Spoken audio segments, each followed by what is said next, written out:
नमस्कार जहाँ आपण माने आम पाखर आसी पहुंचन आपण माने बाबू भौनी आम ऑल ओडिसा जहाँ भी होची समस्त पाई होची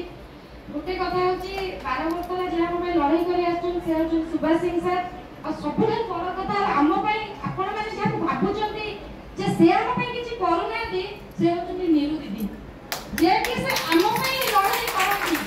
सीआरपी मानव पाई लड़ाई केते भी मीटिंग चलीथिला करन्या सीआरपी माने बोल भाई आगे बुझिले तापर हम जा करबी देखंतु आपण माने भाबुचन से छोटे गोटे कैडर रो लीडर से समस्त को पाई कोंती से नी केते भी जाई छोटी जते बेले से साला प्रेसिडेंट बोले सेक्रेटरी मु भी ताके संगरे जाए से केते भी कोनो से निजे का एमबी के से निजे एमबी के पर विषय केते कहि नांती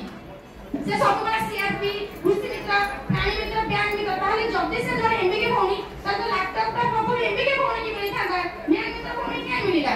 जे तो बैंक मित्र भौनी अधिक लोडिंग करछन बैंक मित्र भौनी की मिलु आपण मानकर भ्रम धारणा होची जे हमर निरुति जे अछंती से हमर किछि करूना दे सेटा पूरा माइंड रु बाहर करे दियौ भौनी माने का बहुत बाहर करे दियौ माइंड रु आउडे कथा हला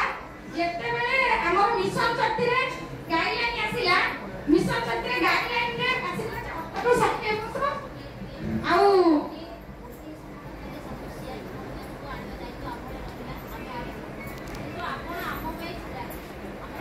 हमर जेते बेले सीआरपी मानकर कथा आसिला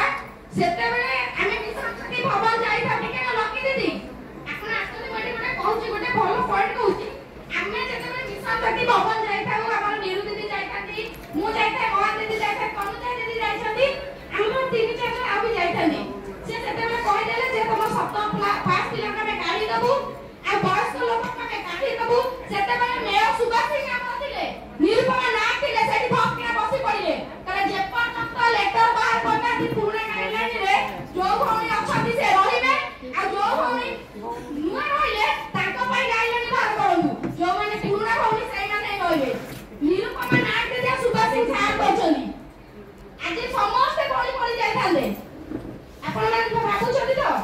से ही कहि छथि गाइडलाइन से नहीं रखि छथि करे ने मिशन शक्ति केबे भी हम पुणे गाइडलाइन रिवाइज करनु किंतु नुआ गाइडलाइन रिवाइज करनु पुणे गाइडलाइन केबे भी रिवाइज होबनी आपण माने जाओ धन्यवाद समस्त को आपण आजो हला ए टिके देखे कि आनो तो कोन कहउछंती कहू लो तो सुन जोटा असंभव कथा मते कहले सुन ठीक सुन ताकर तमे जदी 4-5 जण ठीक सुन 4-5 जण के 8-10 जण जे रहइबो मु तुम काली 11-10 रे ताको देखा करबी जा करबी एती कथा करबे हैला काली का फोन जे रहइबो एठारे उपस्थित रहिथिबे हम मानकर नीरू दीदी आउ आपण हम सबबेले बड़ भौणी बोली मानछु आउ